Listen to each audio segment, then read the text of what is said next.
우리가 경외라는 단어, 경외에 대한 부분을 나누면서 아브라함에 대해서 이렇게 살펴봤는데요. 이제 우리가 경외는 사람의 본분입니다. 전도서 12장 13절로 14절 말씀 우리 함께 합독하겠습니다. 이에 결국을 다 들었으니 하나님을 경외하고 그의 명령을 지킬지어다. 이것이 모든 사람의 본분이니라. 하나님은 모든 행위와 모든 은밀한 일을 선악간에 심판하시리라. 아멘.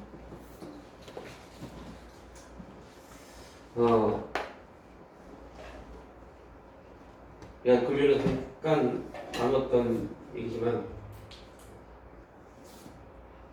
우리의 생각, 우리가 무언가를 바라보는 것들,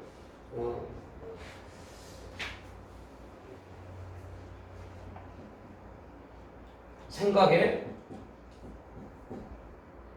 방향, 생각의 폼, 이 생각이라는 주제를, 우리의 생각이라는 부분을 방향을 잡아주는 거, 방향을 잡아주고 폭을 넓혀주는 그 기준인데, 이걸 우리는 지혜이다라고 말합니다. 우리 생각의 방향을 새롭게 잡아주고 우리의 생각의 폭을 넓혀주는 것, 이거를 지혜라고 해요. 또 따로따로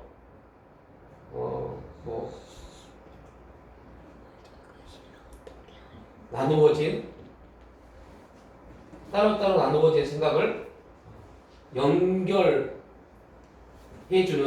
것을 또한 지혜라고 합니다. 우리 경외라는 부분을 시작할 때 이게 되게 중요한 단어입니다. 지혜. 우리의 생각이, 우리가 각자 가지고 있는 생각들이 굉장히 많습니다. 예를 들면 예배, 신앙, 기도, 헌신, 섬김, 여러 가지 우리 종교적 신앙 안에서 행하는 모든 것들이 굉장히 각자 가지고 있는 생각들이 굉장히 많습니다.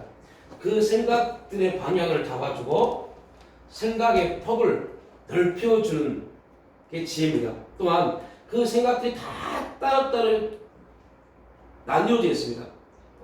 그러니까 이 나뉘어진 생각들을 하나로 연결해 주는 것이 지혜입니다.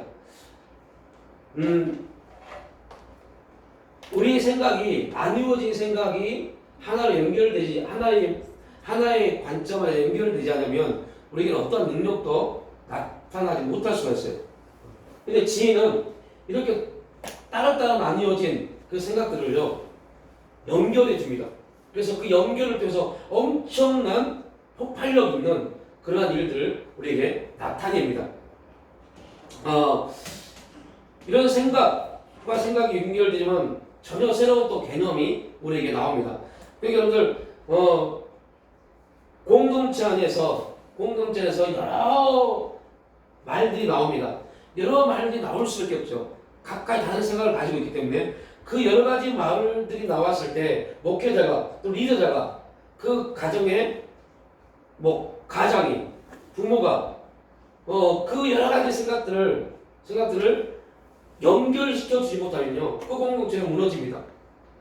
목사가 교회에 여러 가지 말들이 나오는데 목사가 같은 생각을 가지고 있는 사람들만 친해지면 그 교회는 교회가 아니죠. 어떤 공동체도 마찬가지입니다. 공동체에 모이는 사람들이 각가지 생각들인데 그 생각들을 잘 연결해주는, 그 연결해주는 연결고리를 할 수 있는 사람이 리더가 돼야 돼요. 그런 사람들이 리더가 되고, 그런 사람들이 멘토가 되고 정치인이 되면 그 나라는 정말 부강변할 수 있는 나라입니다. 그런데 자기 생각에 맞지 않는다고 온갖 비난과 저주를 퍼붓고 온갖 거짓 소문을 퍼뜨리고 이런 공동체 이런 모임은요 결국 무너지게 되어 있습니다. 근데 지혜로운 사람들은 각각 여러 생각들을 다 듣고 그 생각을 어떻게 하면 똑같은 생각을 품으라고 말하지 않습니다. 여러분들 사도 바울도요 그리스도 예수 안에서 그리스도라는 관점 안에서 너희의 생각이 그리스도라는 단어 안에서 하나가 되어야 된다고 말합니다. 그러나 그것은 너희 생각이 우리의 생각을 다 하나가 되어야 된다. 연합이라고 말하지 합병이라고 말하지 않습니다. 그러니까 각각의 생각들이 그리스도 예수라는 이름으로 연합시킬 수 있는 그러한 지혜가 우리에게 필요합니다. 그래서 그 지혜 이렇게 각각이 분열되어 있고 생각의 방향이 잘못되어 있고 생각의 폭이 굉장히 좁혀져 있는 그리고 따로따로 우리 안에 굉장히 많은 말씀도 있고 굉장히 많은 어떠한 감정도 있고 많은 것들이 있는데 이거를 연결시키는 지혜가 없어서 그걸 어떻게 표현할 수 없는 분명히 예수님은 야 걱정하지 마 성령이 오셔서 그거 다 생각나게 하실 거야 라고 말씀을 했음에도 불구하고 우리가 정확하게 이 지혜의 사용은 성령 안에서 이루어지는 거죠. 성령께서 그 지혜를 통해서 역사에 가는 겁니다. 그런데 우리가 분명히 예수님이 야 이거 다 성령이 오시면 다 생각나게 하시고 다 알아서 하실 거야 라고 말씀합니다. 그러면 결론적으로 우리에게는 답이 이렇게 문제가 생기죠. 그 문제가 뭐냐? 이 지혜를 사용하지 못하고 있다는 거. 왜 사용하지 못하고 있냐? 우리가 성령의 역사를 누리지 못하는 거예요. 성령의 역사 가운데 있지 못하는 거예요. 그러다 보니까 우리에게 이 많은 것들, 예수 그리스도를 알고 그분 앞에 나갈 수 있는 모든 것들을 우리 다 가지고 있습니다.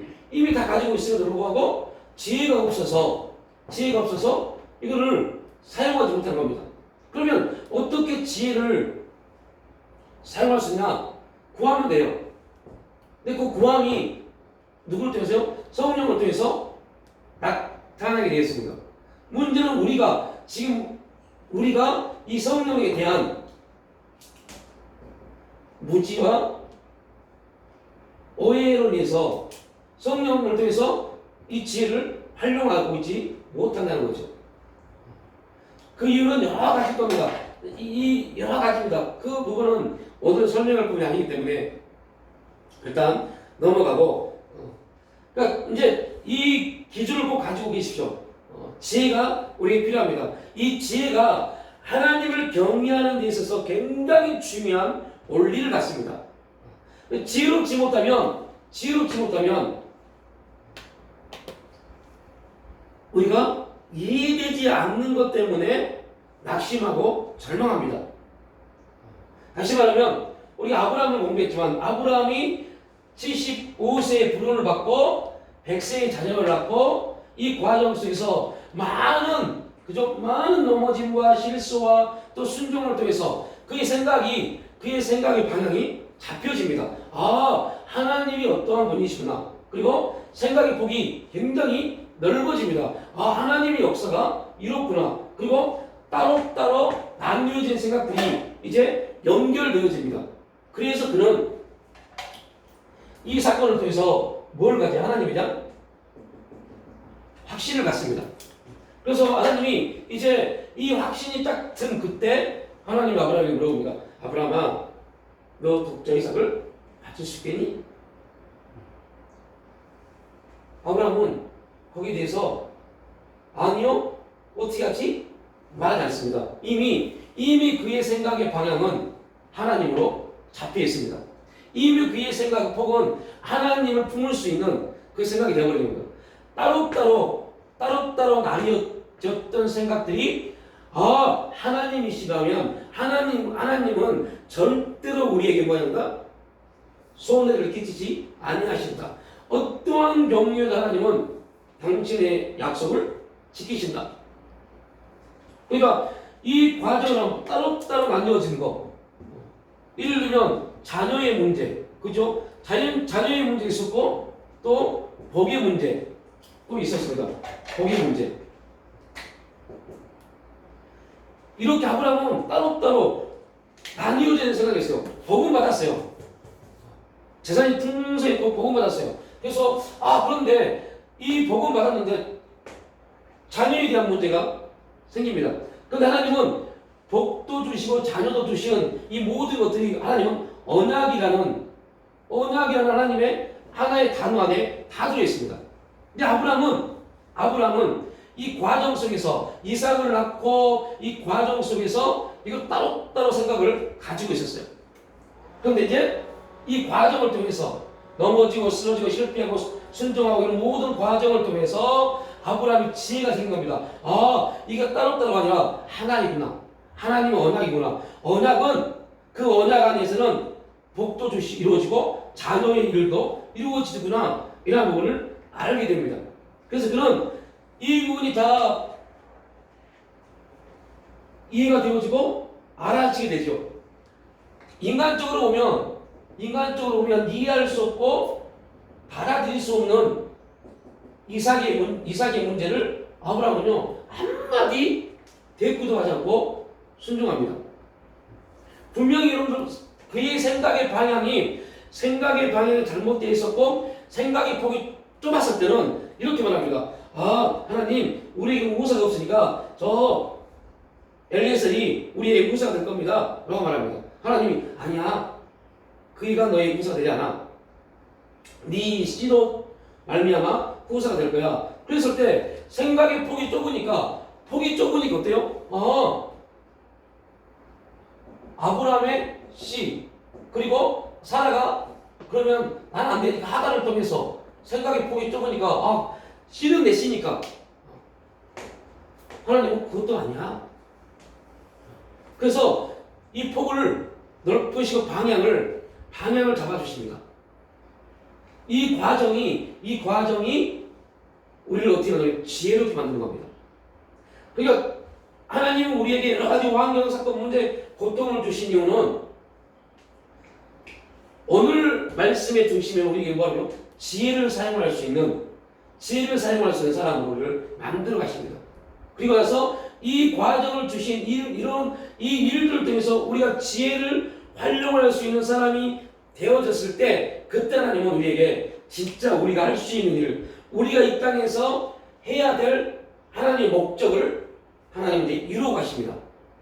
그렇게 따지고 보면 수많은 믿음의 사람들이, 내 경우 우리도 숙제입니다. 수많은 믿음의 사람들이 이 세상에 하나님의 목적대로 보내심을 받아놓고 목적을 알지도 못하고 죽는 사람들이 얼마나 많겠어. 하나님 왜 이 땅에 보내신지 목적도 알지 못하고 그냥 살다가 가신 분들이 얼마나 많겠어. 이거는 예수 믿지 않는 사람만이 아닙니다. 예수 믿는 사람도 마찬가지입니다. 예배라는 부분은 지금요, 진짜 신앙에서 열심히 한 사람들도 우리가 심각한 것은 목적대로 살지 못하고 그냥 열심히만 내고 가버릴 수 있어요. 얼마나 안타까운 삶입니까? 우리가 주어진 삶인데. 그래서 이제 이러한 부분을 가지고 계속 우리가 나갈 건데요. 하나님이 이런 일들을, 이 부분을 우리가 완전히 이루시려고 이제 우리가 주시는 게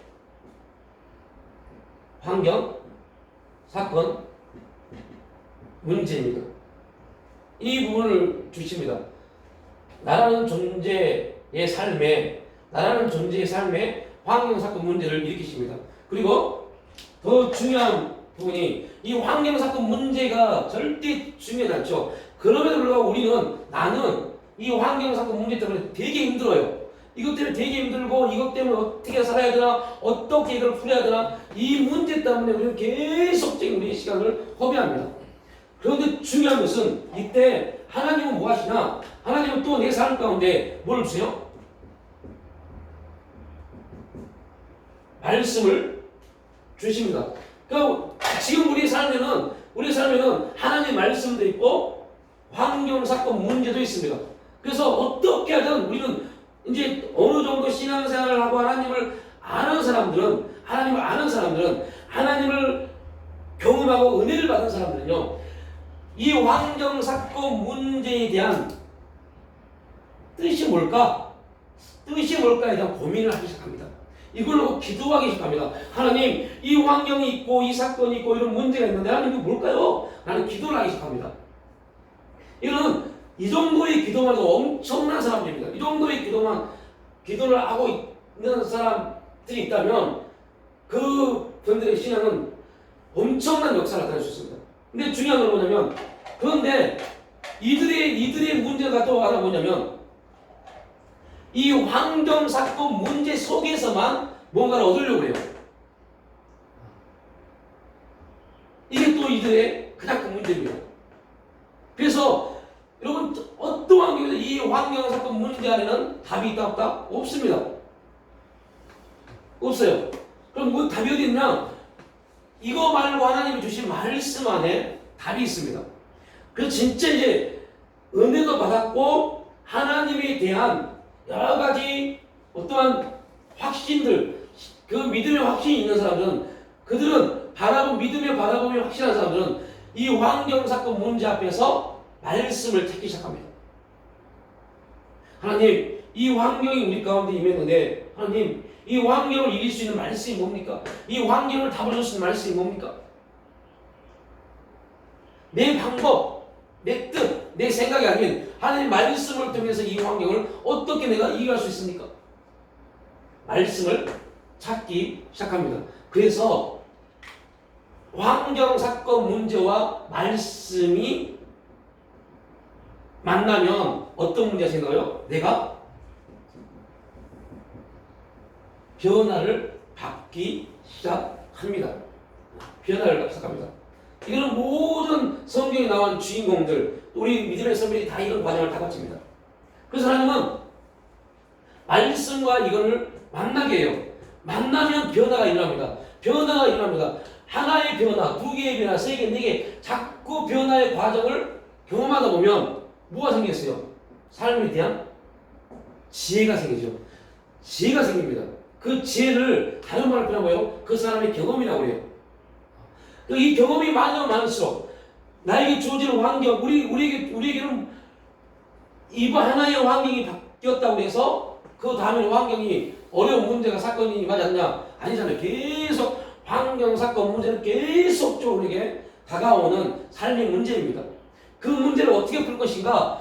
많은 사람들은 그 환경 속에서 뜻을 구하고 사건 속에서 뜻을 구하고 문제 속에서 뜻을 구합니다. 그러다 보니 그 환경 속에서 뜻을 구할 때 답은요, 다 내 뜻이고 내 경험이고 내 생각입니다. 이렇게 안 나와요. 그럼 이걸 가지고 말씀을 가지고 이 부분을 풀기 시작하면 그 다음부터는 우리에게 변화가 일어납니다. 하나님이 이러한 일들을 나에게 주신 목적이 우리 가정에, 내 인생에 이러한 사건을 주신 이유가 이거였구나 라는 것들을 알게 되기 시작합니다.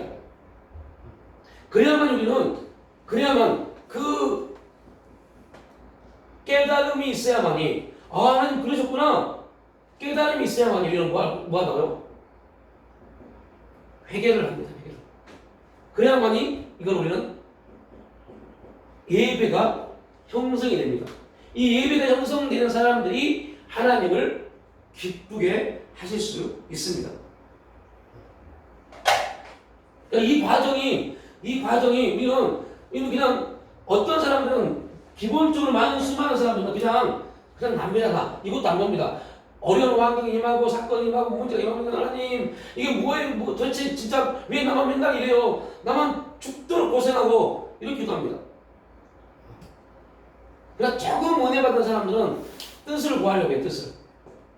그러나 그 뜻을 여기 안에서 구하면 절대 해답을 얻지 못합니다.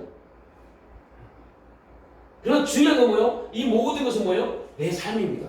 그래서 모든 해답은 어디 있어요? 내가 살고 있는 삶의 반경 안에 있습니다. 그 삶 안에서 내가 살아가는 삶 안에서 하나님 역사하시고 하나님 운행하시고 하나님 말씀하십니다. 그 삶을 버려버리고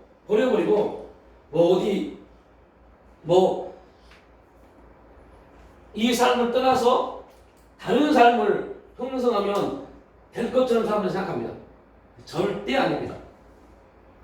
절대 아닙니다.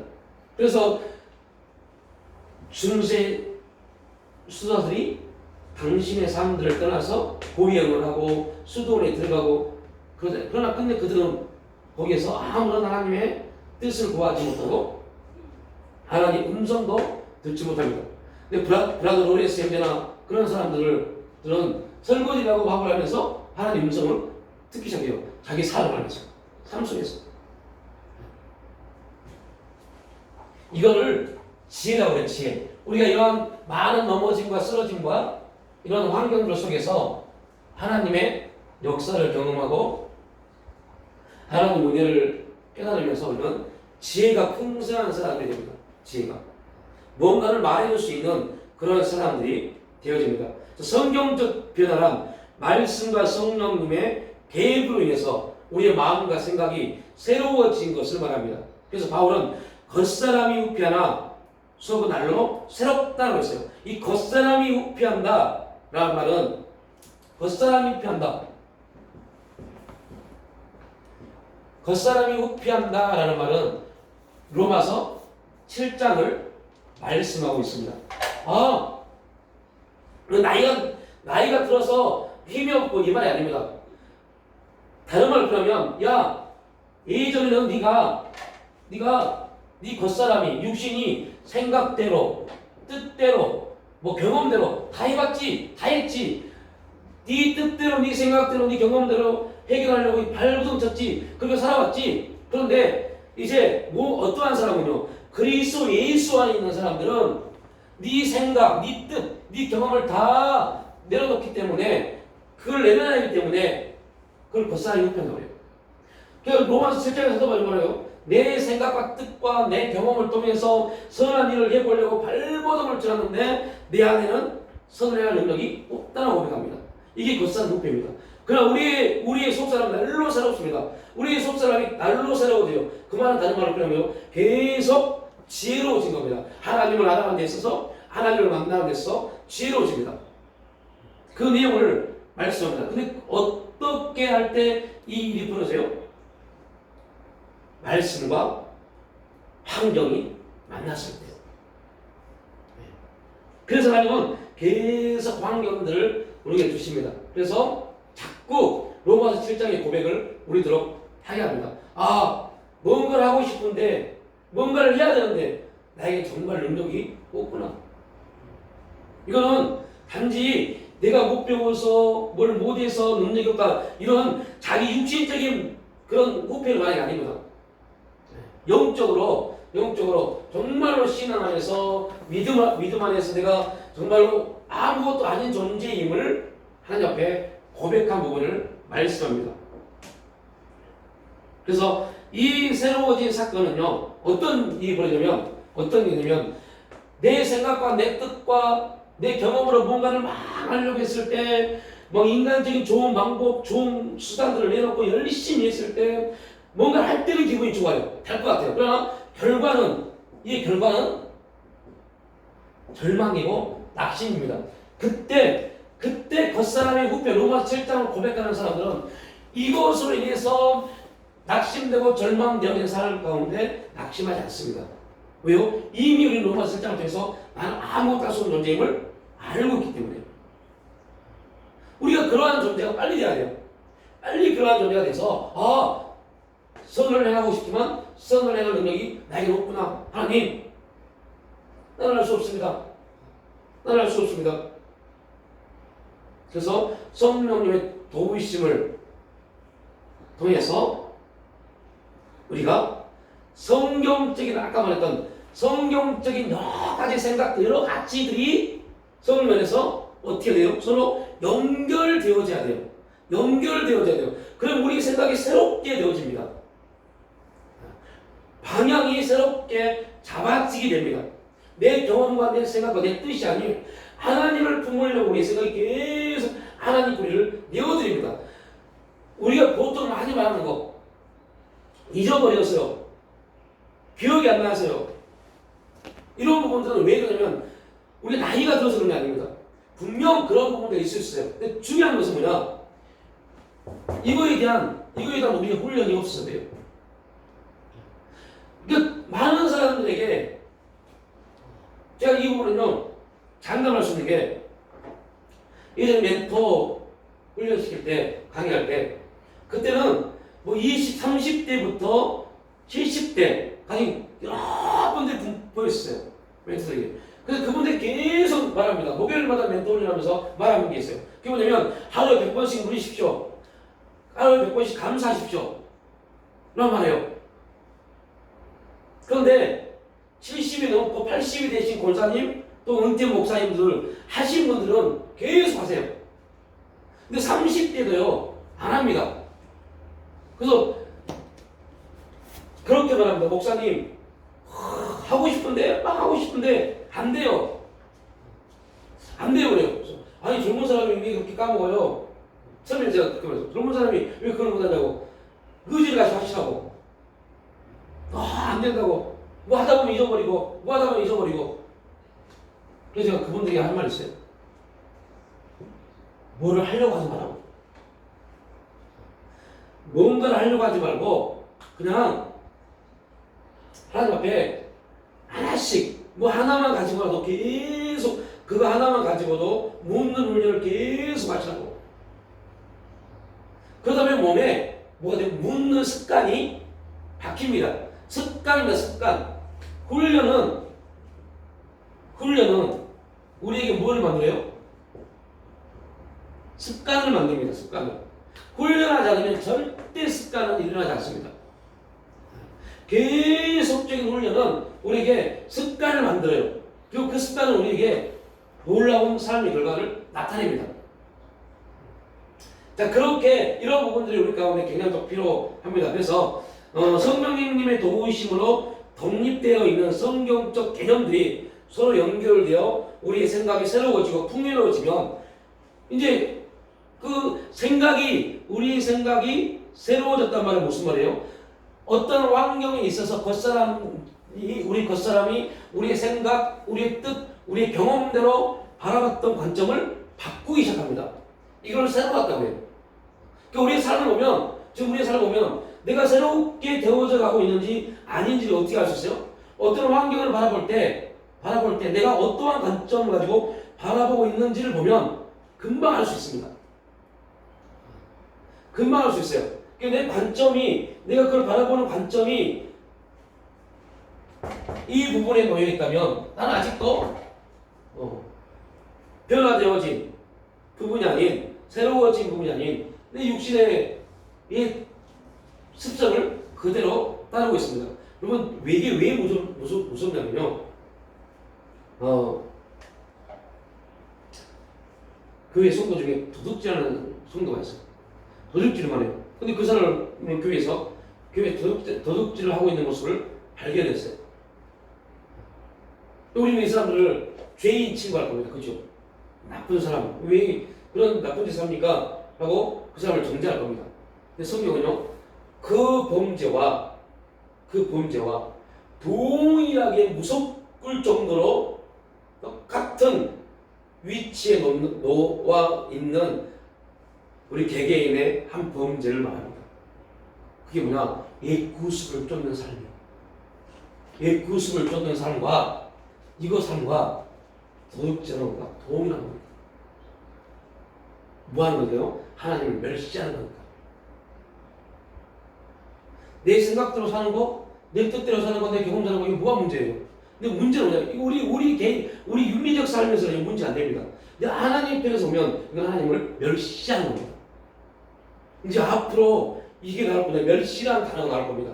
하나님을 멸시하는 게 얼마나 무서운 건지요. 우리는 말하면 하나님 멸시한 적 없는데요.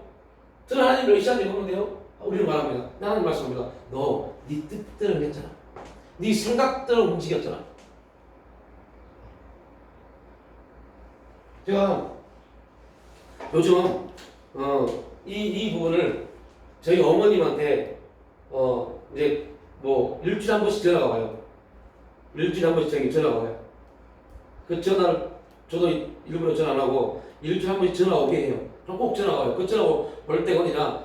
지금 집을 지으려고 하는데 막 지금 어떠한 게 하고 있다 어떻다라는 걸 일주일에 한 번씩 보고를 해요. 그러고 저한테 그래요. 이때쯤 되면 목사님을 불러서 기도를 해야 될까? 물어봐요. 그리고 어떻게 해야 될까? 라고 물어봐요. 그러면 제가 꼭 이런 말이에요. 아직 목사님을 불리지 마시고 밑에 기초 작업을 다 끝내고 나면 그때 목사님을 모셔서 예배를 드리십시오. 그리고 예배를 드릴 때는 또 목사님이 오실 때는 정말 정성스럽게 준비해서 감상동을 하십시오. 그렇게 말씀을 해요. 또 일주일에 들어가면 또 똑같은 말이에요. 정성스럽게 뭘 하나 하더라도 정성스럽게. 그럼 우리의 겉사람은요 이게 되게 힘듭니다. 이게. 그래서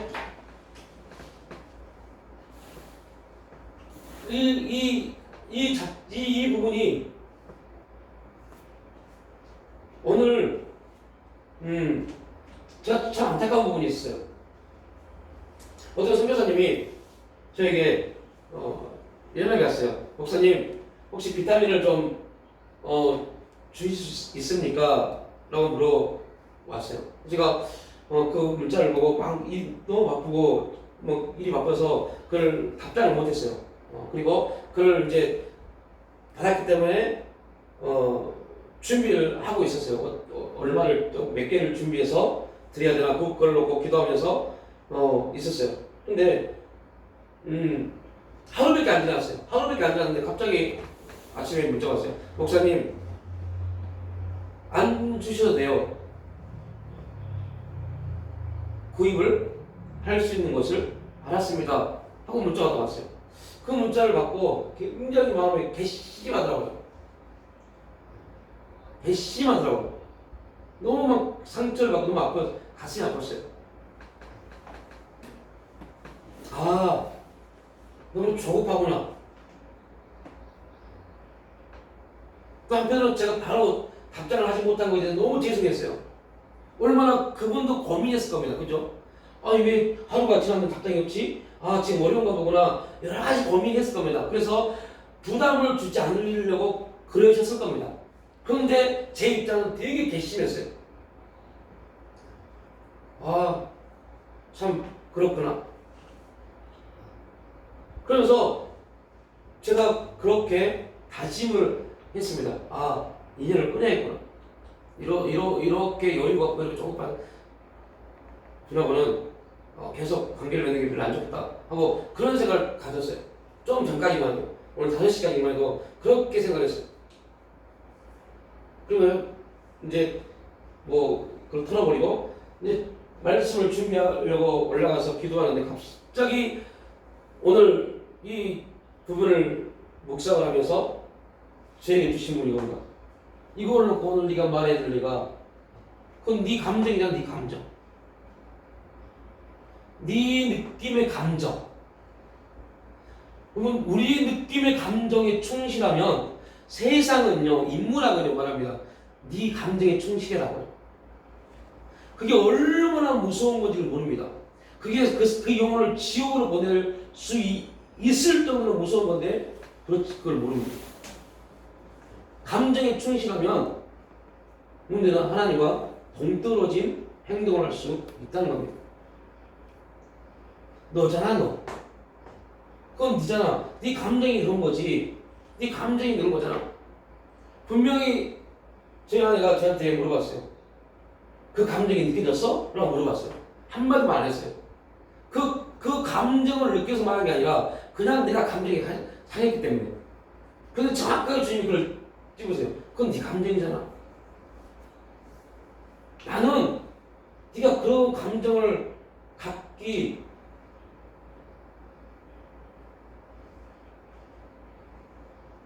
그 다음에 좀 가슴 아픈 얘기가 말하지만 그런 감정 싫다.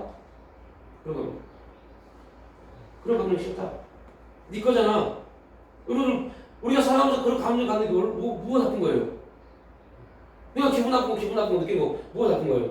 그런데 하나님은 굉장히 싫어하십니다. 너무너무 싫어하십니다.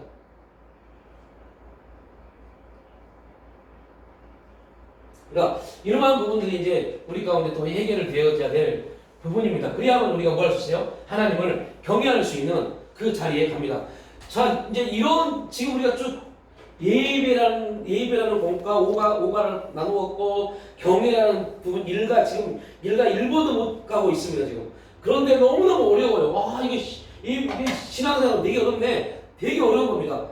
어렵게 느껴질 수밖에 없어요. 근데 왜 어렵게 느껴지냐면 우리가 안타까운 것은 우리 신앙이 그동안 기본도 안 되어져 있다는 겁니다. 무서운 것은요. 기본도 안 되어져 있는 신앙이었다는 겁니다. 이 말은 무슨 말이냐면 우리가 신앙생활을 잘못했다 이런 개념이 아닙니다. 이런 개념이 아니고 너무 중구난방으로 신앙생활이 왔어요. 그리고 예를 들면 이 목사님 앞에서 이 목사가 들은 얘기 너무너무 많아요. 너무너무 많은데 문제는 뭐냐? 그 목사님들, 저 또한 포함해서 목사님들이 성령의 기본적 털을 닦아주지 못했다는 겁니다. 또한 우리의 신앙의 털을 닦으려고 노력한 적이 없었다는 겁니다. 그리고 터가 없는데 자꾸 뭔가를 쌓기만 했어요. 그러다 보니까 계속 흔들흔들해요. 우리 신앙이 계속 흔들흔들해요. 넘어지지 않았기 때문에 지금 이렇게 있는 거지. 계속 흔들흔들해요. 터가 온전치 않으니까요. 계속 온전치 않은 것을 계속 간증도 쌓고 우리 경험도 쌓고 여러 가지 말도 쌓고 설교 너무 많은 걸 쌓아놨어요. 내가 너무 많은 걸 쌓아놓고 밑에 터가 부실하니까 조금만 환경이 오고 조금만 문제가 오면 흔들흔들해요. 근데 이거를 해결할 수 있는 방법이 뭐라고요? 지혜입니다. 지혜. 이 지혜가 이 여러 가지 쌓여있는 것들을 이제 하나로 연결시켜서 놀라운 일들을 나타내게 하십니다. 그런데 그동안은 왜 그러면 이 일들이 안 이루어졌을까요? 그동안은 여러 가지 이유가 있었겠죠. 그런데 우리 개개인의 문제도 있었어요. 어떤 문제요? 그냥 쉽게 가고자 하는 마음이요. 그냥 뭔가 열심히 하면 하나님이 도와주시고 역사해 주실 거라는 그런 신념적 뭔가가 있었어요. 그러다 보니까 그냥 내가 해왔던 방식 안에서 벗어나기를 싫어해요. 그걸 우리가 뭐라고요? 신앙의 오해라는 거예요. 오해한 겁니다. 그래도 하나님 역사하시겠지라는 거예요. 오해한 겁니다. 역사하지 못합니다. 왜 그러냐면 터가 부실하면 하나님 역사하면 여기에 많은 것들을 쌓아놔도 하나님의 역사를 부어주시면 이 터가 부실하기 때문에 다 무너져 버립니다. 그래서 하나님은 정확하게 말하면 환경, 사건, 문제를 통해서 우리 터 닦기를 털을 닦습니다. 집을 지을 때도요, 가장 중요한 거 털을 닦는데 집을 지을 때 예를 들어서 한 건물을 짓는다 그러면 요즘 집 한 채 지으면요 6개월 정도 걸린대요. 근데 터 닦는데 거의 한 2, 3개월이 지나갑니다. 터 닦는데요. 터 닦고 기초 만드는데요. 그리고 이 기초를 만들어지면요, 아파트 단지 봐보십시오. 터 닦고 흙 파내고 하는데 굉장히 많은 시간이에요. 그런데 어느 순간 가면요, 금방 올라갑니다. 터만 딱 걸으면요, 올라가는 건 너무너무 쉬워요. 근데 우리는 이거 하기가 너무 어려우니까 그냥 안 해버리고 계속 뭔가를 덮었어요. 덮었는데 하나님은 거기 역사하지 못하는 겁니다. 역사를 하고 싶죠. 왜 못하느냐? 해버리면 이 터가 부실할 때 무너져버리기 때문에. 그래서 하나님은 역사를 이루시기 전에 환경, 사건, 문제를 통해서 계속 이 터를 지금 작업을 하십니다. 터 작업을 하세요. 제일 좋은 방법은 우리가 이걸 다 버려버리면 제일 좋아요. 이걸 다 버려버리면 누구처럼요? 사도 바울처럼 예수 그리스도의 고상한 지식을 위해서 나는 이 모든 것들 다 배설물로 여긴다. 이 정도의 신앙의 고백이 나오면 제일 좋습니다. 근데 솔직히 되게 어려워요. 왜 어렵냐? 저도 그런 거 없고 아마 이런 생각을 가질 겁니다. 어떤 생각을 하냐면, 여기 올라져 있는 우리의 경험들, 각가지 우리의 모든 삶의 내용들, 모든 것들, 이걸 버린다. 이걸 버린다. 그러면 아무것도 안 남을 줄 알아요. 아무것도 없을 줄 알아요. 그리고 또 하나, 버린 게 뭔지를 몰라서, 뭔지 모릅니다. 버린 게 대체 뭔지를 몰라서요. 그래서 터 닦기를 거부합니다. 어떻게 하다 보면, 그래서 이런 시간이 지나면 우리가 느끼는, 어떻게 하다 보면 되겠지 뭐. 어떻게 하다 보면 되겠지 뭐. 절대 안 됩니다. 절대 안 됩니다. 삼풍백화점이 무너질 때, 이제 준공이 떨어질 때 그랬답니다. 이거 준공하면 안 됩니다. 부실합니다. 그렇게 하는 사람이 많았답니다. 그때 그래서 삼풍백화점 회장이 청와대에 전화를 걸었답니다. 저 어떤 공무원이 그러는데 저거 좀 무마시켜주세요. 청와대에서 수초구청 경제까지 전화를 해서 조용해 말 한마디에 통보가 됐습니다. 그리고 삼풍백화점이 오픈을 하고 수많은 사람들이 서초동의 삼풍백화점에 오기 시작했습니다. 터가 이게 기둥이 부실했어요. 위에다가 옥상에다가 엄청나게 많은 무거운 것들을 올려놨어요. 근데 점점 시간이 하루 이틀 지나면서 이 기둥이 삐그덕 되기 시작한 겁니다. 왜냐면 밑에서 받쳐주지 못하니까. 오늘 저 군산의 간척지에 금호 그룹에서요 아파트를 지었어요. 근데 간척지는 뻘이잖아요. 거기라면 철심을 최소 75m까지 이 심을 박아야 된대요. 철금 심을 75m를 박아야만이 그 75m 밑에가 단단한 안반이 나온대요. 그러면 그걸 철심을 박으면 그게 고정될 돼요. 근데 75m까지 안 내려갔어요. 그리고 아파트를 지었어요. 6개월 만에 아파트 벽이 싹 금이 가버렸어요. 입주한 사람 다 나왔습니다. 아직도 해결 안 됐어요. 너무너무 좋은 최고급 아파트였습니다. 최고급이 뭐예요? 금이 가서 살지 못하는데. 우리 하나님의 성전입니다. 이 세상이 감당할 수 없을 만큼의 큰 성전입니다. 아름다운 성전입니다. 우리가 함께 한동안 한참 나누었죠. 성전의 값어치, 다윗이 드린 값어치만 900조 원이라고 합니다. 근데 솔로몬이 드리는 값어치는 더 많습니다. 900조 원의 값어치를 가지고 있습니다. 그런데 세상 어디에 나가도 900조 원의 가치를 하지 못합니다. 내 스스로 성전의 가치를 갖지 못합니다. 당당함이 없습니다. 하나님에 대한 당당함이 없습니다. 그래서 항상 우리는 내가 없는 것에 대한 부족함에 대한 그 피해의식을 가지고 있어요. 사람들을 대할 때, 친구를 대할 때, 누구를 만날 때 내가 가진 것이 없는 것에 대한 피해의식과 나의 가진 것이 없다는 것 때문에 그보다 조금 더 가진 게 없는 것 때문에 내가 그 사람 앞에 피구를 그려야 될 나를 나타내지 못하고 그걸 겸손하게 착각하는 거였어요. 이런 사람이 얼마나 많습니까? 그거는 뭐 때문에요? 자기에 대한 가치를 몰라서요. 왜 가치를 모르냐? 내가 신앙이 어떠한 신앙인지를 터가 온전치 못하니까요. 성전인데 다 갈라져 버렸어요. 그 갈라진 성전만 보고 있는 겁니다.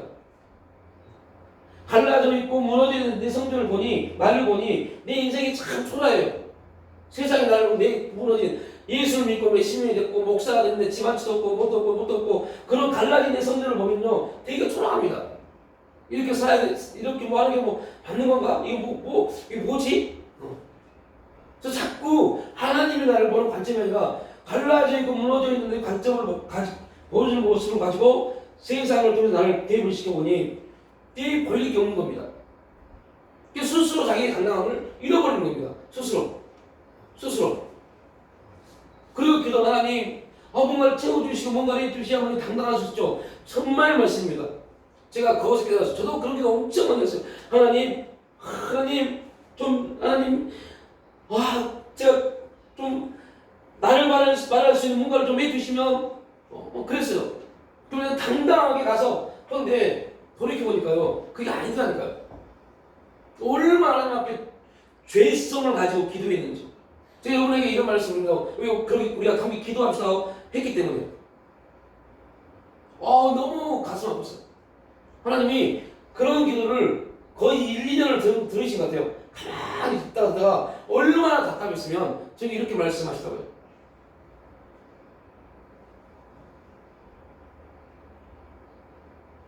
나에 대해서 그렇게 자신이 없니?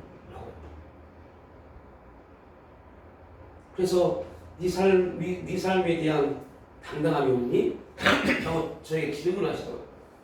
그리고 돌이켜보니까 진짜 그랬어요. 근데 그게 누가 한 일이에요? 사단이에요. 사단이 그렇게 말할 겁니다. 사단이 우리에게 거짓을 계속 말이야. 너 다 무너져 있는 성전, 뭐 찢어지고 갈라져 있는 성전, 그게 뭐 볼품이 네 인생 볼품이 있니? 라고 물어보는 겁니다. 우리에게 계속 사단이 말하는 겁니다. 야, 네 성전 다 뭐 볼품도 없고 막 야, 네가 하나님의 성전이라고 그러고 뭐 네가 교회 목사고 장로고 뭐 집사고 그러는데 야, 네 인생 봐라 뭐 보여줄 거 있니? 계속 사단이 우리에게 미혹합니다. 근데 진짜 내가 나를 보니까 그런 것 같아요. 내세울 것도 없고 뭣도 없고 점점 자기 자신을 그렇게 사단의 음성에 자신을 메어버립니다. 점점 당당함을 잃어버립니다. 우선 두 가지 말씀 보고 마치게요. 여러분 일단 요한일서 4장 말씀을 보겠습니다. 요한일서 4장 말씀. 얼마나 기가 막힌 부분은 이제 우리 생각으로 나타나죠. 요한일서 4장 7절 8절 말씀.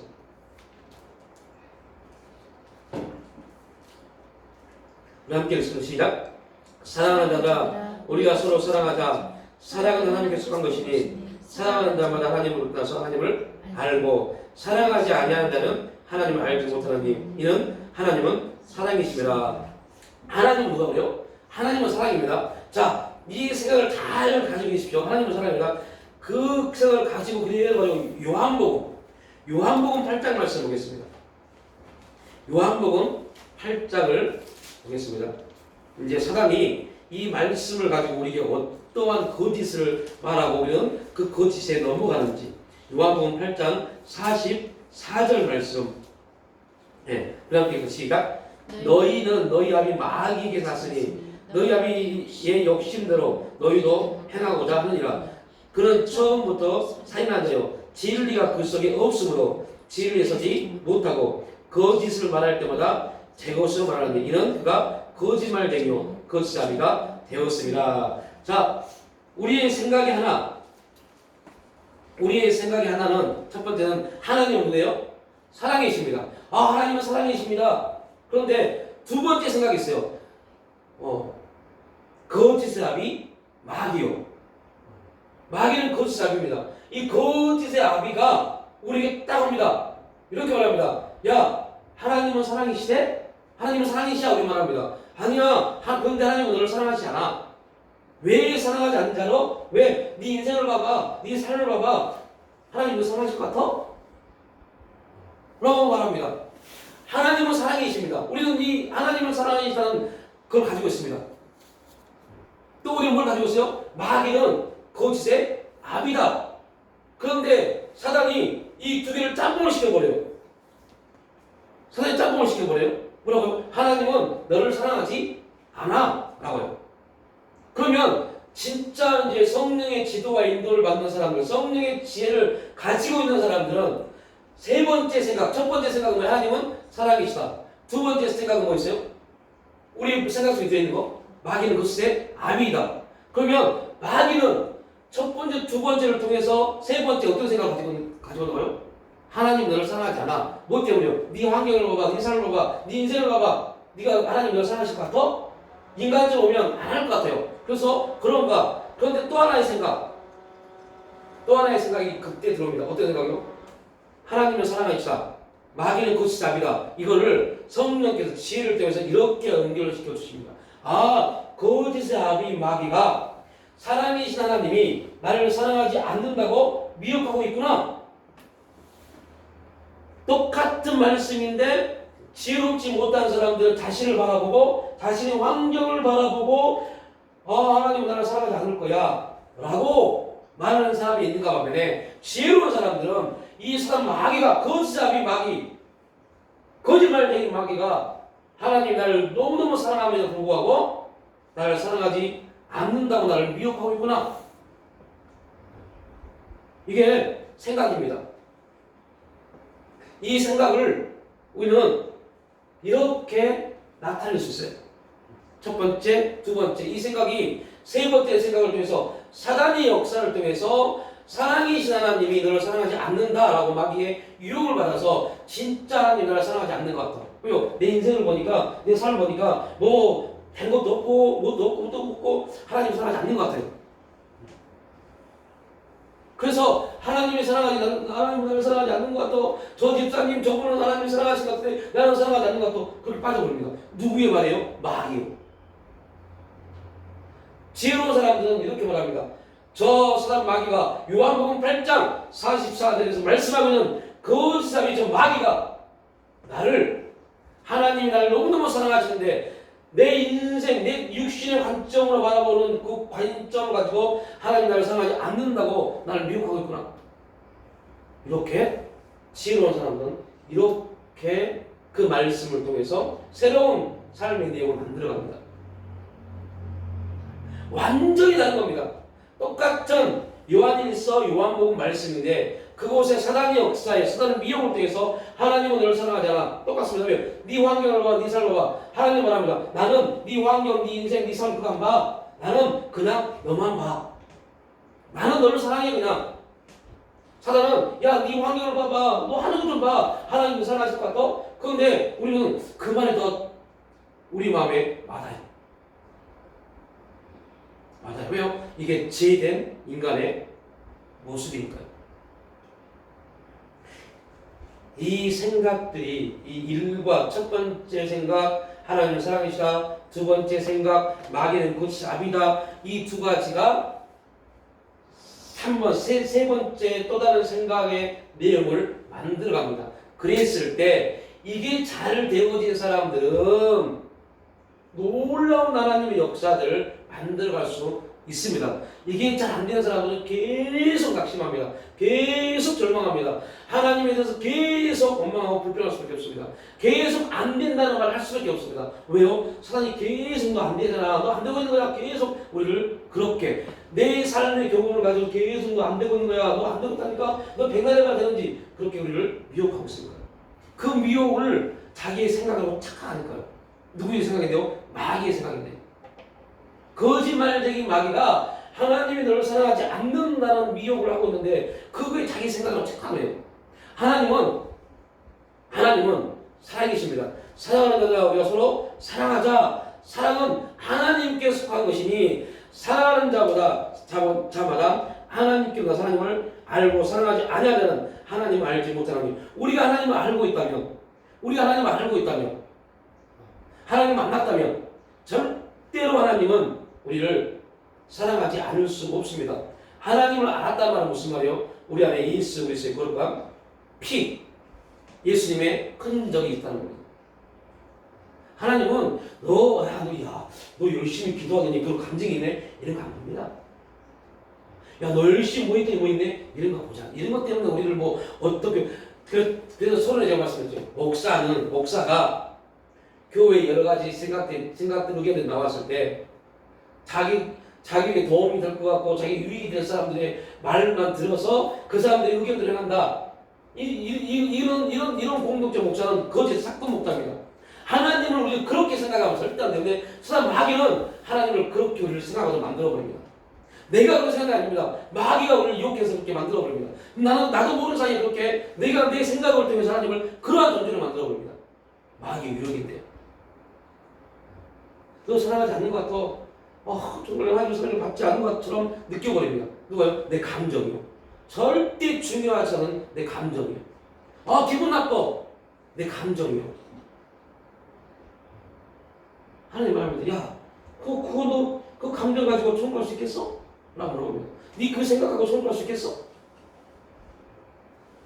이러한 것들을 가지고 이제 이러한 여러 가지 아까 우리가 여러 가지 생각들 따로따로 여러 가지들이 이제 서로 연결되어져서 우리 생각하는 여러 가지 것들이 서로 연결되어져서 경의에 대한 생각들이 하나님의 경의에 대한 생각들이 굉장히 풍성해지고 정리가 잘 되어지는 그러한 또한 이제 솔로몬부터 공부를 하게 되겠는데 그러한 일들이 이제 우리 가운데 일어나시기를 주님의 이름으로 축복합니다.